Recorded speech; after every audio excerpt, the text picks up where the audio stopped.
Hello there, I'm Jimmy Vegas and this is the ultimate Unity tutorial for beginners, and welcome to episode 15. So this tutorial we're going to focus a little more on how our game looks. So we'll deal a little bit with these textures on the terrain and maybe some grass as well. And we'll also do something which has been requested by users in regards to the door that we created not too long ago. So we'll be using E to open the door if you want, rather than a trigger going through the door, and we'll also look at closing the door as well. So firstly, what I would actually like to demonstrate is while we're in the scene view, currently it can look a bit crazy, especially with the post-processing effects going on. What we can do, and it would probably actually help quite a bit, is if we go up here to the top of the scene view, you'll see this little option right here, and this is able to toggle what you can see in the scene view. So if we take off image effects and animated materials, you can see that is all we're left with. Now, this isn't how our game actually looks. This is just basically with the game without any additions that are in the game view. So what might actually be quite useful at the moment is if we go to game view, and basically because we've created those post-processing effects, sometimes it can look a little bit weird. For example, that grass looks a bit odd. So let's deal with that problem now. So I'm going to go to my terrain, go to my paint texture, and on the grass itself, I'm going to go to edit texture, and remove that normal map. So select none and click on apply. Now if we press play and take a look at the grass, it doesn't quite look so insane as it did before. Looks a little bit better than, well, obviously looks better.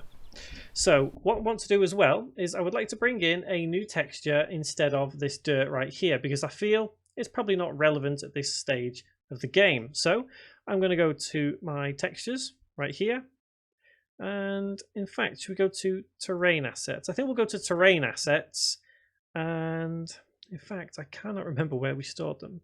No, we'll stay with textures. I'm going to bring in these three textures. I'm not going to use all three of these, but I'm going to put them on the website for you to download, and you can use them if you want. If you want to have it the same as what I'm creating, that's entirely up to you. If not, you stick with what you've got.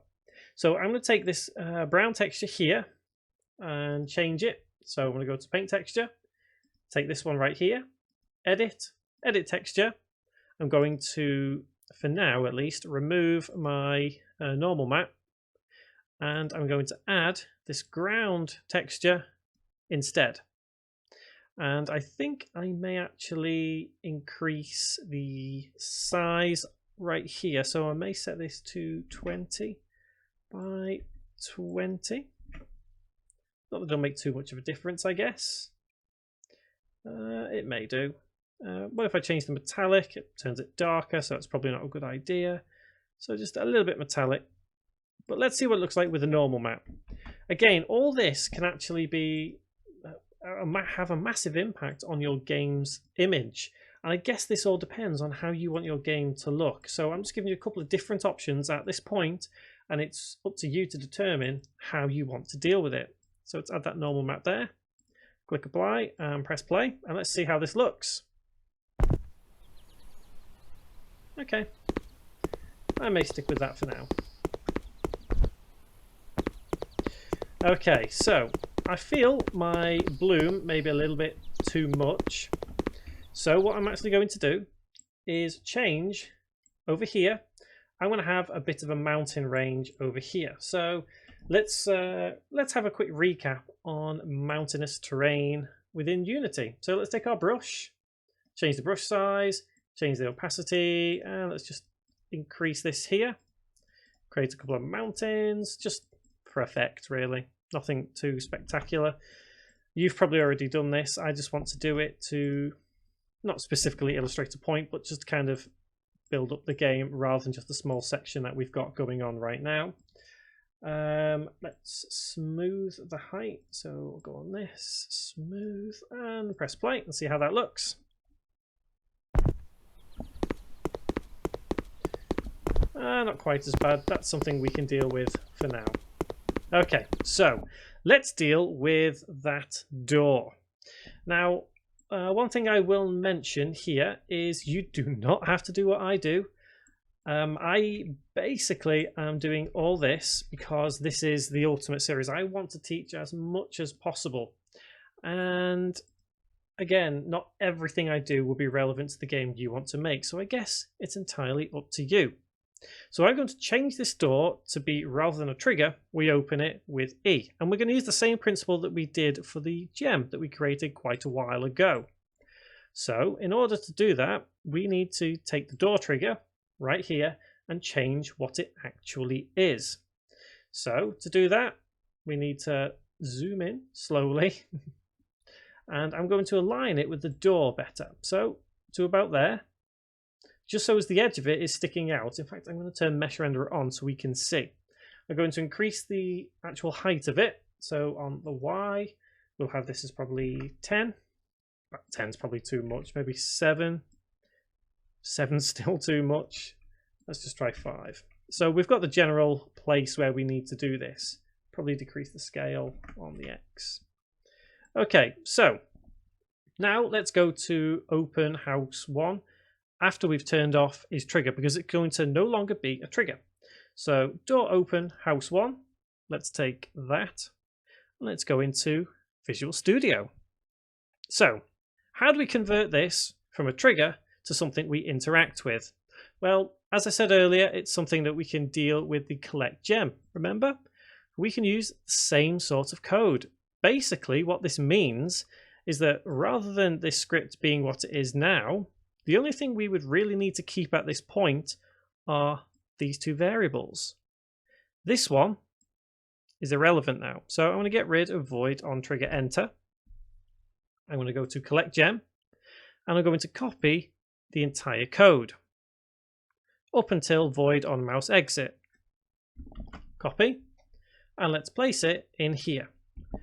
Basically, why rewrite the code that we've already written? There's no point whatsoever.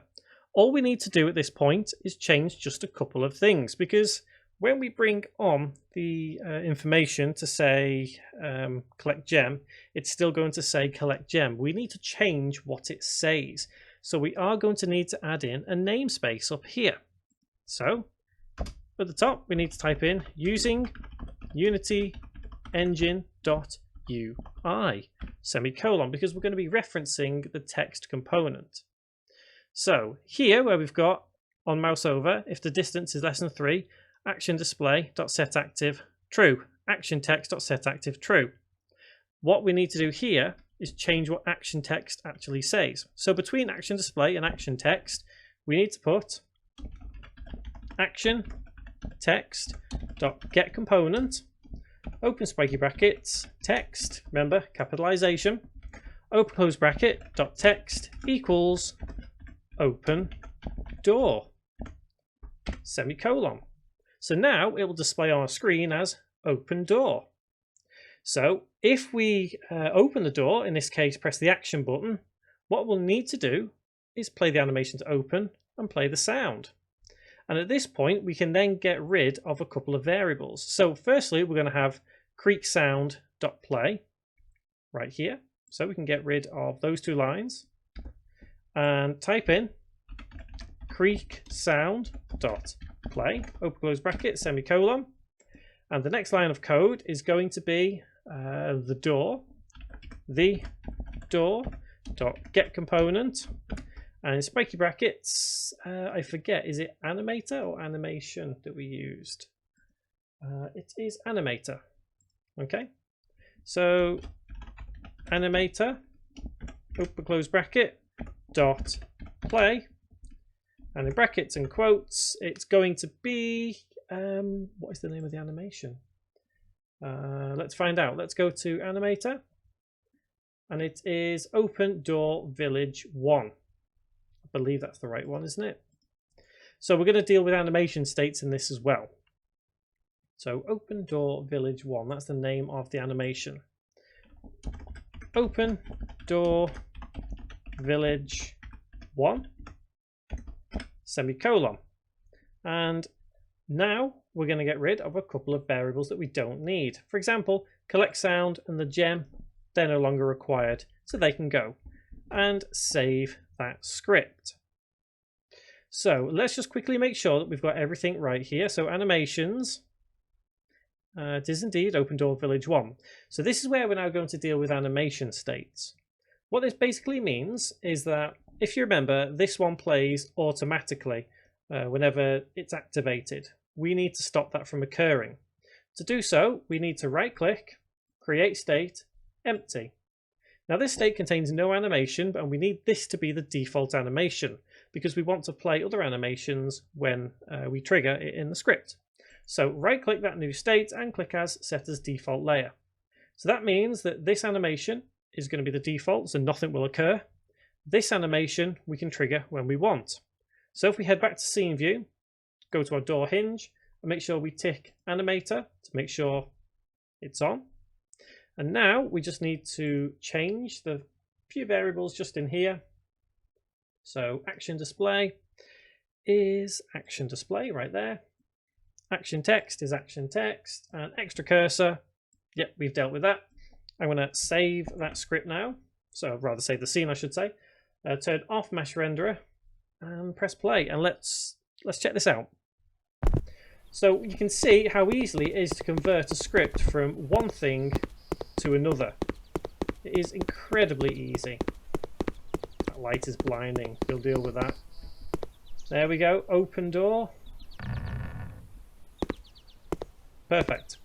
So the thing we've got to deal with now is the fact that trigger is still there. So let's deal with that trigger.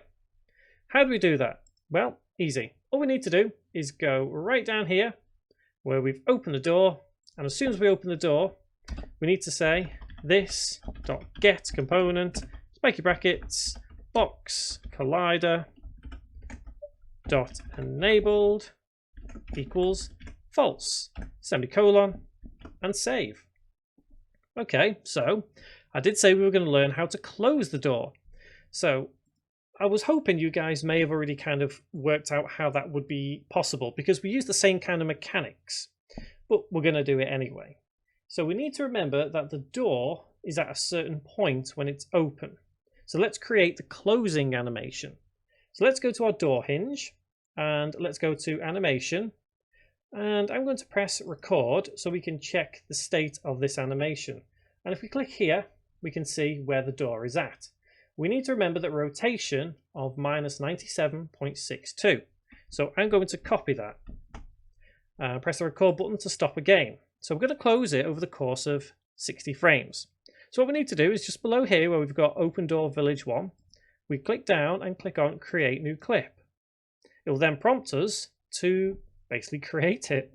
And we'll have this as Close Door Village 1. So the first keyframe after we press record at 0 is going to be a rotation on the Y of 97.62, or whatever yours was. So then by the 60th frame, hit return, we have the rotation as 0. And then press the record button. So now we have those two animations contained within that controller. And if we go to our animator up here, we can see Close Village 1 right there. So let's bring these two together. So there's our new state to play, and these are our two extra animations. So yes, we've got that ready. How do we trigger this? Well, what we do is go to Door Trigger, and I am actually going to hold Control and press D to duplicate. Let's rename this to be Open Door, I'll just put CMD, short for command, and this one will be Close Door CMD, again short for command. Bring the two together. So this one is going to be in the same position as where our door is. So if we change the rotation on the Y to, oh sorry, it should be the hinge, shouldn't it? So change that to where it should be, and then we just need to align our closed door with that exact one. So if we change the rotation to the same and just align it basically where the door is. Take the time, I'm just doing mine pretty quickly. Probably not wise to do it quickly, but hey, it's up to you. So let's have it about there. Perfect. So now we need to duplicate this script, the open door, and make it a closed door. But I'm actually going to turn the closed door command off. So turn it off up here, set our door hinge back to 0, and basically let's take that script on open door. Let's find it right there. I'm going to hold control, press D to duplicate, and rename it, and it's going to be door close house 1, and let's get rid of the number. There we go. So we've dealt with how classes work, so we have to remember that the class name has to be the same as the script. So in this case, close, door close, house 1. Now, obviously we want to open and close the door as many times as we want. So what we really need to do at this point is we need to reference each actual object. So in fact, we'll start with the house 1 actually. So we'll start with house 1, and here we will have public game objects, and we'll have close door semicolon. So what that means is when we've opened the door and turned the collider off, what we need to do is set the collider. In fact, should we do it just with colliders rather than set them on and off? That might be a better idea. Turn it back on, and let's do it with just colliders. So what is it? It's closed door. So close door dot get component spiky brackets box collider open close bracket dot enabled equals true semicolon and save. So as you've probably discovered at this point, there are a million ways to do one thing within Unity, and I guess it's not always about choosing the best way, but probably the most convenient way for yourself more than anything. So at this point, we've actually set that collider on, so it gives us the ability to use the close. So we're going to change the text to say close door. We're going to add in the variable, so public game object and open door. So that's going to be the trigger to open the door. And the animation that we're going to play is close door village 1. We're going to turn the component off for it, but also turn on open doors component of box collider. So open door dot get component box collider open close bracket enabled equals true semicolon and save. Now, with a bit of luck, this should work quite nicely as long as we switch the script over for our closed door.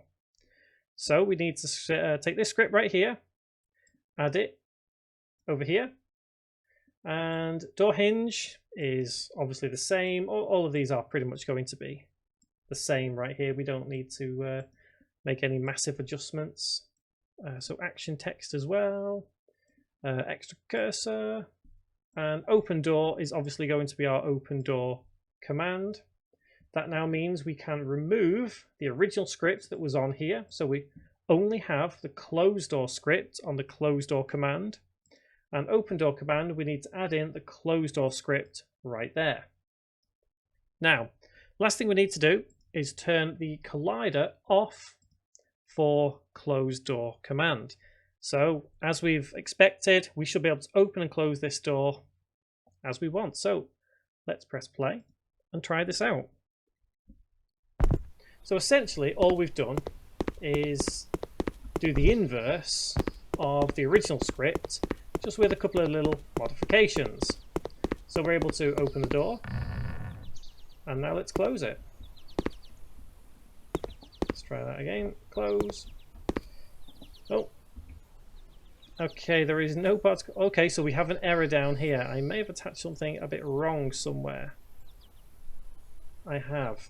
I've put a particle system on closed door rather than the closed door itself. That is a silly error.